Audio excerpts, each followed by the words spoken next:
നമസ്കാരം പ്രിയപ്പെട്ട സുഹൃത്തുക്കളെ. ഇപ്പോൾ ഞാനിവിടെ പറയാൻ ഉദ്ദേശിക്കുന്നത് കേരളത്തിലെ NSSൻ്റെ നിലപാട് മാറ്റത്തെക്കുറിച്ചാണ്. നമുക്കറിയാം NSSൻ്റെ നിലപാട് മാറ്റം എന്നുള്ളത് കൃത്യമായി കേരളം ചർച്ച ചെയ്യേണ്ട വിഷയമാണ്. നമുക്ക് തോന്നും NSSൻ്റെ വിഷയം നമ്മൾ എന്തിനാണ് ചർച്ച ചെയ്യുന്നത്, അതൊന്നും ഈ കേരളത്തിലൊന്നും ഒരു കൃത്യമായൊരു കാര്യമുള്ള കാര്യമല്ല എന്ന് സ്വാഭാവികമായിട്ടും എല്ലാവർക്കും ചിന്തിക്കാം. പക്ഷേ NSSൻ്റെ ഇപ്പോഴത്തെ ഈ നിലപാട് മാറ്റം കൃത്യമായി ചർച്ച ചെയ്യേണ്ട കാര്യം തന്നെയാണ്. അതിൻ്റെ കാരണം ഞാൻ പറഞ്ഞുതരാം. 2021 നിയമസഭാ തെരഞ്ഞെടുപ്പിൽ ഇവിടെ കോൺഗ്രസ്സിന് കിട്ടിയത് 21 സീറ്റാണ്. 21 സീറ്റ്. മുസ്ലിം ലീഗിന് 15 സീറ്റ്. അതായിരുന്നു നിലവാരം. അപ്പോൾ ഇത്രയും കുറഞ്ഞ സീറ്റുള്ള UDFന് 2026 തെരഞ്ഞെടുപ്പ് എന്ന് പറയുന്നത് ജീവൻ മരണ പോരാട്ടമാണ്. ഒരു തർക്കവും വേണ്ട കാര്യത്തിൽ. അപ്പോൾ 2026 നിയമസഭാ തെരഞ്ഞെടുപ്പിൽ UDF ജീവൻ മരണ പോരാട്ടം നടത്തുമ്പോൾ 2021 വെച്ച് നോക്കുമ്പോൾ ഒരുപാട് കടന്നു പോകാനുണ്ട് UDFും കോൺഗ്രസും. നമുക്കറിയാം 21 തെരഞ്ഞെടുപ്പിൽ ഇവിടെ 21 സീറ്റും മേടിച്ച് അടുത്ത ഉപതെരഞ്ഞെടുപ്പിൽ കൂടിയിട്ടാണ് പിന്നെ ഒരു സീറ്റ് 22 മാറുന്നത്. ഈ കണ്ടീഷനിൽ NSSൻ്റെ നിലപാട് മാറ്റം വളരെ കൃത്യമായി നമ്മൾ ചർച്ച ചെയ്യണം. നമുക്കറിയാം NSS എന്ന് പറയുന്നത് ഒരു ചെറിയ മീനല്ല. നമ്മൾ പലരും വിചാരിക്കുന്നത് പോലെ NSS ഒരു വിഷയമല്ല, അല്ലെങ്കിൽ NSS ഒരു പ്രശ്നമല്ല എന്നൊക്കെ ചിന്തിക്കുന്നവരുണ്ടാവാം. NSS ഒരു ചെറിയ മീനല്ല. ഇവിടെ നമുക്കറിയാം NSS എന്ന് പറയുന്നത് കേരളത്തിലെ 3-4 ജില്ലകളിൽ വളരെ കൃത്യമായി വോട്ട് ബാങ്കുള്ള ഒരു ഒറ്റ സമുദായം തന്നെയാണ്. ഇവിടെ ഇടതുപക്ഷത്തിൻ്റെയും അതുപോലെ തന്നെ ലീഗിൻ്റെയും അല്ലെങ്കിൽ മറ്റേ SNDPയുടെ എല്ലാം കൃത്യമായ വോട്ടുകൾ അവരുടെ വോട്ട് ബാങ്കിലുണ്ട്. മുസ്ലിംസിൻ്റെ വോട്ട് ഏകദേശം എല്ലാം ലീഗിൽ കൂടി UDFിലേക്ക് കൊണ്ടുവരാണ്ട് മുസ്ലിം ലീഗിന് കഴിയും. SNDPയുടെ വോട്ടെന്ന് പറയുന്നത് ഏകദേശം 80% വോട്ടും ഇടതുപക്ഷത്തിൻ്റെ ഫിക്സഡ് ഡെപ്പോസിറ്റ് വോട്ടുകളാണ്.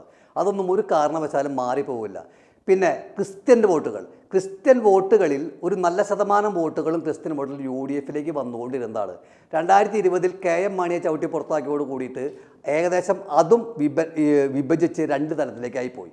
പിന്നെ ആകെ ഉള്ളത് NSSൻ്റെ വോട്ടുകളാണ്. ഈ NSSൻ്റെ വോട്ടുകൾ എന്ന് പറയുന്നത് നമ്മൾ കാണുന്ന പോലെ ചെറിയ വോട്ടുകളല്ല അവിടെ. ഈ NSSൻ്റെ വോട്ടുകളാണ് പിന്നെ ആകെ ഒരു പ്രതീക്ഷയായുള്ളത്. നമുക്ക് 2001 63 സീറ്റ് മേടിച്ച് UDF കോൺഗ്രസിന് ഒറ്റയ്ക്ക് 63 സീറ്റ് കിട്ടി. ഏകദേശം 20 മേലെ 24ഓളം സീറ്റ് ലീഗിനും കിട്ടി. ഏകദേശം 100ഓളം സീറ്റ് മേടിച്ചിട്ടാണ് അധികാരത്തിൽ വന്നത് UDF. അപ്പോൾ സതീശൻ്റെ ഒക്കെ ഒരു ചിന്താഗതി എന്ന് പറയുന്നത് ആ 2001 കാലഘട്ടം തന്നെയാണ് ഇപ്പോൾ നിലനിൽക്കുന്നത് എന്നുള്ളതാണ്. അപ്പോൾ ഈ 3 വിഭാഗത്തിൻ്റെ വോട്ടുകളും അത് ലീഗിൻ്റെ വോട്ട് എങ്ങനെ പോയാലും ലീഗുകാർ കൊണ്ടുവരും. മുസ്ലിംസിൻ്റെ വോട്ട് എന്തായാലും അദ്ദേഹം കൊണ്ടുവരും, തർക്കമൊന്നുമില്ല. അവർ ലീഗുകാർ കൊണ്ടുവരും. പിന്നെ മുന്നേ സൂചിപ്പിച്ചതുപോലെ SNDPയുടെ വോട്ട് എങ്ങനെ പോയാലും അത് കൃത്യമായി അത് ഇടതുപക്ഷത്തിൽ തന്നെയാണ്. കാലാകാലങ്ങളായിട്ട് പരമ്പരാഗതമായിട്ട് അത് അവർക്ക് തന്നെയാണ്, അതിൽ തർക്കമില്ല. പിന്നെ ഉള്ളതാണ് NSS എന്ന് പറയുന്നത്. NSSന് നമ്മൾ ഉദ്ദേശിക്കുന്ന പോലെ ചെറിയ സംഭവമൊന്നുമല്ല. അവർ ഏകദേശം 12 ലക്ഷത്തോളം അംഗങ്ങളുള്ളൊരു സംഘടനയാണ്. ഏകദേശം 60ഓളം താലൂക്ക് യൂണിറ്റുകളുള്ളൊരു സംഘടനയാണ്. 4500ഓളം ചെറുകിട യൂണിറ്റുകളുള്ള സംഘടനയാണ്. ഈ 4500 യൂണിറ്റുകളിലും ഏകദേശം ഒരു 2500ഓളം യൂണിറ്റുകളിൽ കൃത്യമായ BJPയുടെ സാന്നിധ്യമുണ്ട്, BJPയുടെ കടന്നുകയറ്റമുണ്ട് എന്നുള്ളതൊക്കെ സത്യം തന്നെയാണ്. എങ്കിൽ പോലും ഈ 4500 യൂണിറ്റ് ചെറുകിട യൂണിറ്റുകളുള്ള SNDP എന്ന് പറയുന്നത് ചെറിയൊരു സംഭവമല്ല. അതുപോലെ തിരുവനന്തപുരം, ആലപ്പുഴ, പത്തനംതിട്ട, കോട്ടയം ഈ 4 ജില്ലകളിലും NSSനെ തള്ളിക്കളയാൻ കഴിയില്ല. NSS എന്ന് പറയുന്നത് ഈ 4 ജില്ലകളും നിർണായക ശക്തി തന്നെയാണ്. ഈ ഒരു UDFൻ്റെ ആ ഒരു പ്രതീക്ഷ എന്ന് പറയുന്നത് അവിടെയായിരുന്നു. നമുക്കറിയാം കുറേ കാലങ്ങളായിട്ട് ഇപ്പോൾ സതീശനൊക്കെ പറയുന്ന പോലെ NSS ഇന്നും സതീശൻ പറയുന്നത് NSS ഇപ്പോഴും സമദൂര സിദ്ധാന്തം പുലർത്തുന്ന ഒരു സമദൂരമില്ല. കാരണം NSS വളരെ കൃത്യമായി സുകുമാരൻ നായർ വളരെ കൃത്യമായി പറഞ്ഞിരുന്നു UDFന് ഭൂരിപക്ഷ പ്രീണനമാണെന്ന്. അതിൻ്റെ അർത്ഥം എന്താ? ഭൂരിപക്ഷ പ്രീണനമാണ് UDF നടത്തുന്നതെന്ന് പറഞ്ഞു കഴിഞ്ഞാൽ ന്യൂനപക്ഷ പ്രീണനം അല്ല അവരുടെ ലക്ഷ്യമെന്ന് പറഞ്ഞ് ഭൂരിപക്ഷ പ്രീണനമാണ് എന്ന് വളരെ കൃത്യമായി സുകുമാരൻ നായർ പറഞ്ഞു കഴിഞ്ഞു. അതിൽ നിന്ന് നമുക്ക് മനസ്സിലാക്കാം ഇത് യു ഡി എഫിനുള്ള താക്കീതാണ് എന്നുള്ള കാര്യം. വളരെ കൃത്യമായി തന്നെ ഞാൻ അടിവരയിട്ട് പറയാൻ ആഗ്രഹിക്കുന്നു, 2026 തെരഞ്ഞെടുപ്പിൽ ഈ പറയുന്ന എല്ലാ കമ്മ്യൂണിറ്റികളും ഒന്നിച്ചാൽ പോലും, എല്ലാ കമ്മ്യൂണിറ്റിയും ഒന്നിച്ച് യു ഡി എഫിനെ സഹായിച്ചാൽ പോലും വല്ലാത്ത പാടാണ് തെരഞ്ഞെടുപ്പിൽ രക്ഷപ്പെടാനായിട്ട്. കാരണം ഇപ്പോൾ ഒന്നാമത്തെ കാര്യം പാർട്ടിയിൽ ചെറിയ ആഭ്യന്തര പ്രശ്നങ്ങളുണ്ട്. ത്രിതല പഞ്ചായത്ത് തെരഞ്ഞെടുപ്പ് പടിവാഗത്തിൽ എത്തി നിൽക്കുന്നു. ഈ ഒരു സന്ദർഭത്തിൽ പാർട്ടിയെ ഒറ്റക്കെട്ടായി നയിക്കേണ്ടവർ തന്നെ ഈ പാർട്ടിക്കുള്ളിൽ ചില പ്രശ്നങ്ങളൊക്കെ ഉണ്ടാക്കിക്കൊണ്ട് അത് വലിച്ചു നീട്ടി മുന്നോട്ട് കൊണ്ടുപോയി ഇവരുടെ ഈ അജണ്ടയെ എങ്ങനെ പൊളിക്കാം, എങ്ങനെ തകർക്കാം എന്ന് ചിന്തിക്കേണ്ട സമയമാണ്. ഇടതുപക്ഷത്തിൻ്റെയും ബി ജെ പിയുടെയും അജണ്ട എന്താണ് എന്നുള്ളത് വളരെ കൃത്യമായിട്ട് നമുക്കറിയാം. ഞാൻ പറയും, ഈ കാര്യത്തിൽ വളരെ കൃത്യമായി ഞാൻ പറയുന്നു, ബി ജെ പി തന്നെയാണ് ഇവിടെ കളിച്ചുകൊണ്ടിരിക്കുന്നത്. അതിപ്പോഴും യു ഡി എഫ് മനസ്സിലാവുന്നില്ല. ഈ വെള്ളാപ്പള്ളി നടേശൻ്റെ നിങ്ങളൊക്കെ എന്താ വിചാരിച്ച വെള്ളാപ്പള്ളി നടേശൻ ബി ജെ പിക്ക് എതിരാണെന്നോ? ഒരിക്കലും അല്ല. വെള്ളാപ്പള്ളി നടേശനൊക്കെ ബി ജെ പിയുടെ ആളാണ്. ബി ജെ പി പറയുന്നതനുസരിച്ച് പ്രവർത്തിക്കുന്ന ഒരാളാണ്. ഇപ്പോൾ ബി ജെ പിയുടെ ലക്ഷ്യം എന്താണ്? 2026 തെരഞ്ഞെടുപ്പിൽ ഇവിടെ യു ഡി എഫ് തന്നെ അധികാരത്തിൽ വരരുത് എന്നുള്ളതാണ്. എൽ ഡി എഫ് തന്നെ വരണമെന്ന് ആഗ്രഹിക്കുന്നവരാ. യു ഡി എഫ് ഒരു കാരണവശാലും വരരുത്, എൽ ഡി എഫ് തന്നെ വരണം എന്ന് ആഗ്രഹിക്കുന്നവരാണ് ബി ജെ പി. അതിൻ്റെ ഒരു ചട്ടകമാണ് വെള്ളാപ്പള്ളി നടേശൻ. 2026 തെരഞ്ഞെടുപ്പിൽ ഈ ഇടതുപക്ഷം അധികാരത്തിൽ വരികയും കഴിഞ്ഞ 2024 ലോക്സഭാ തെരഞ്ഞെടുപ്പിൽ നമുക്കറിയാം 11 സീറ്റുകളിലാണ് ബി ജെ പി 1ാം സ്ഥാനത്ത് വന്നത്.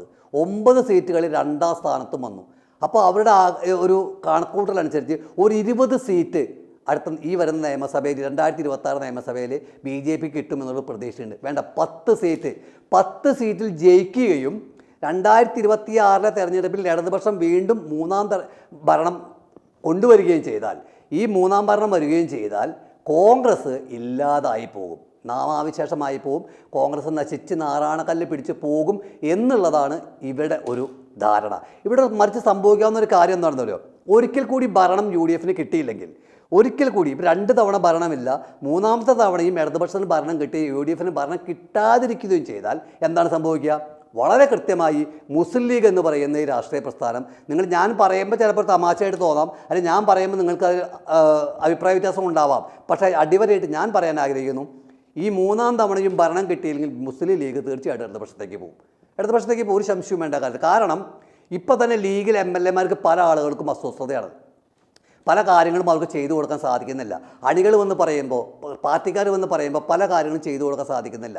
അങ്ങനെ ചെയ്തു കൊടുക്കാൻ സാധിക്കാതെ വരുമ്പോൾ അവരുടെ MLA-മാർക്ക് വിലയില്ലാതാവാണ്. അത് തീർച്ചയായിട്ടും കുറേ കാലം കൊണ്ടു നടക്കാൻ കഴിയില്ല. ഇപ്പോൾ തന്നെ 10 വർഷമായി.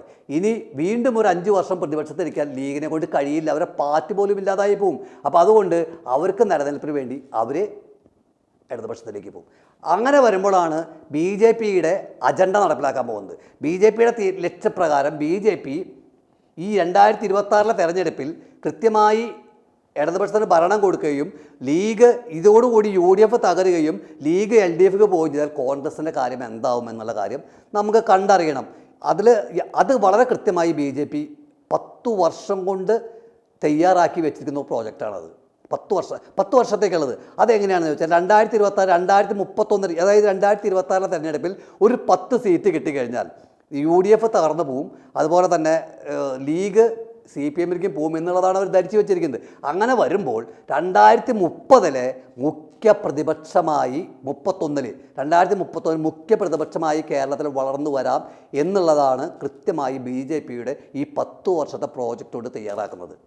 2031 മുഖ്യ പ്രതിപക്ഷമായി വരികയും അത് കഴിഞ്ഞാൽ യു ഡി എഫ് തകർന്നു പോയി കഴിഞ്ഞാൽ അവർക്ക് 2036 തീർച്ചയായും ഇടതുപക്ഷം എന്ന് പറയുന്ന പ്രസ്ഥാനത്തെ നിഷ്പ്രഭമാക്കിക്കൊണ്ട് 2036 തീർച്ചയായും ബി ജെ പിക്ക് കേരളത്തിൽ ഭരണം കിട്ടും എന്നുള്ള കാര്യത്തിൽ യാതൊരു തർക്കവുമില്ല. അതിനു വേണ്ടിയിട്ടാണ് ഈ 10 വർഷത്തെ പ്രോജക്റ്റ് തയ്യാറാക്കി വെള്ളാപ്പള്ളി നടേശനും പിണറായി വിജയൻ 2 സൈഡുകൾ ഇറക്കി വിട്ടിരിക്കുന്നത്. പിണറായി വിജയൻ്റെ എല്ലാ കാര്യങ്ങളും നിയന്ത്രിക്കുന്നത് ബി ജെ പി തന്നെയാണ്. ഒരു തർക്കം വേണ്ട കാര്യത്തിൽ, പോലീസ് ഉൾപ്പെടെ എല്ലാം നമുക്കറിയാതെ. അതുപോലെ തന്നെ ഇവിടെ എല്ലാവരും വിചാരിക്കും ഈ വെള്ളാപ്പള്ളി ബി ജെ പിക്ക് എതിരാണെന്ന്. ഒരു കാരണവശാലും എതിരല്ല. ആ ബി ജെ പിയുടെ അജണ്ട പ്രകാരം ബി ജെ പി പറയുന്നത് അതേപടി പ്രവർത്തിക്കുക. കാരണം ഇപ്പോൾ NSS ഇപ്പോൾ CPM അടുത്ത് കഴിഞ്ഞാൽ ഏറ്റവും കൂടുതൽ ഇഷ്ടപ്പെടുന്നത് BJPക്കാണ്. ഒരു തർക്കവുമില്ല. കാരണം അവരുടെ വോട്ട് അങ്ങോട്ട് പോട്ടേന്നേ, ഇടതുപക്ഷത്തിന് പോട്ടേന്നേ. അങ്ങനെ ഇടതുപക്ഷം വീണ്ടും അധികാരത്തിൽ വരട്ടേന്നേ. ഇടതുപക്ഷം മൂന്നാമതിലും അധികാരത്തിൽ വരണമെന്ന് ആഗ്രഹിക്കുന്ന ഇടതുപക്ഷക്കാരെക്കാൾ കൂടുതൽ BJPക്കാരാണ്. കാരണം BJPക്കാർക്ക് അടുത്ത 10 വർഷത്തെ പ്രോജക്റ്റ് തയ്യാറാക്കി വെച്ചിരിക്കുക അവിടെ. അപ്പോൾ NSSൻ്റെ വോട്ട് അങ്ങോട്ട് പോകുന്നത് അവർക്ക് വലിയ പ്രശ്നമൊന്നുമില്ല. ഇനിയിപ്പോൾ NSSൻ്റെ വോട്ട് കിട്ടണമെന്ന് ഇടതുപക്ഷത്തിനും വലിയ നിർബന്ധമൊന്നുമില്ല. കാരണം NSSൻ്റെ വോട്ട് കിട്ടിയില്ലെങ്കിലും ഇടതുപക്ഷത്തിന് അവരുടെ വോട്ട് ബാങ്ക് അവർ കൃത്യമായിട്ട് തയ്യാറാക്കി വെച്ചിട്ടുണ്ട്. പക്ഷേ ഇവിടെ വർക്കൗട്ട് ചെയ്യുന്നത് BJP ആണ്.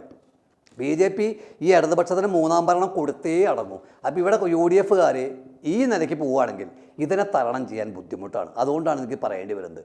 ഈ അജണ്ട, ഇവരുടെ കൃത്യമായ അജണ്ട 10 വർഷത്തെ പ്രോജക്റ്റ് എന്ന് പറയുന്നത് ആ 2036 BJPക്ക് അധികാരത്തിൽ വരാൻ വീണ്ടും 2026 തെരഞ്ഞെടുപ്പിൽ ഇടതുപക്ഷം ജയിക്കേണ്ടതുണ്ട്, ഇടതുപക്ഷം ഭരണം കിട്ടേണ്ടതുണ്ട്.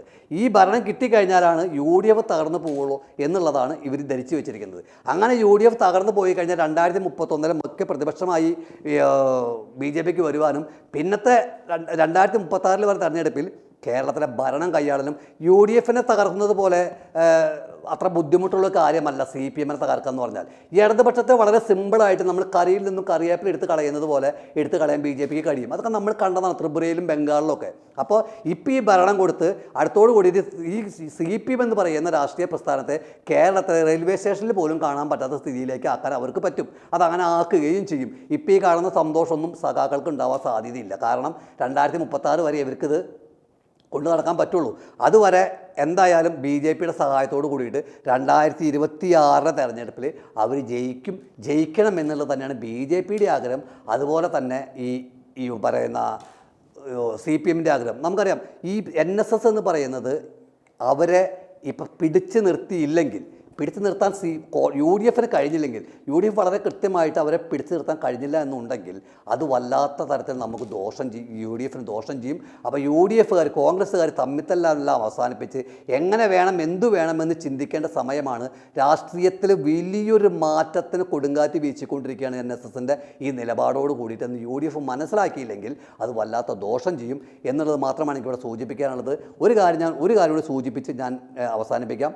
വരാൻ പോകുന്ന 2024 തെരഞ്ഞെടുപ്പിന് ഇന്നു മുതലേ UDF എന്താണ് ചെയ്യേണ്ടത്, എങ്ങനെയാണ് ചെയ്യേണ്ടത് എന്നുള്ളൊരു മാസ്റ്റർ പ്ലാൻ തയ്യാറാക്കി വർക്കിന് ഇറങ്ങിയില്ല എന്നുണ്ടെങ്കിൽ ഇപ്പോഴത്തെ ഈ രാഹുൽ മാങ്കൂട്ടത്തിൽ വിഷയവും അതുപോലെ തന്നെ ഈ പാർട്ടിയിലെ ആഭ്യന്തര പ്രശ്നങ്ങളൊക്കെ വല്ലാത്ത പ്രശ്നങ്ങളുണ്ടാവും.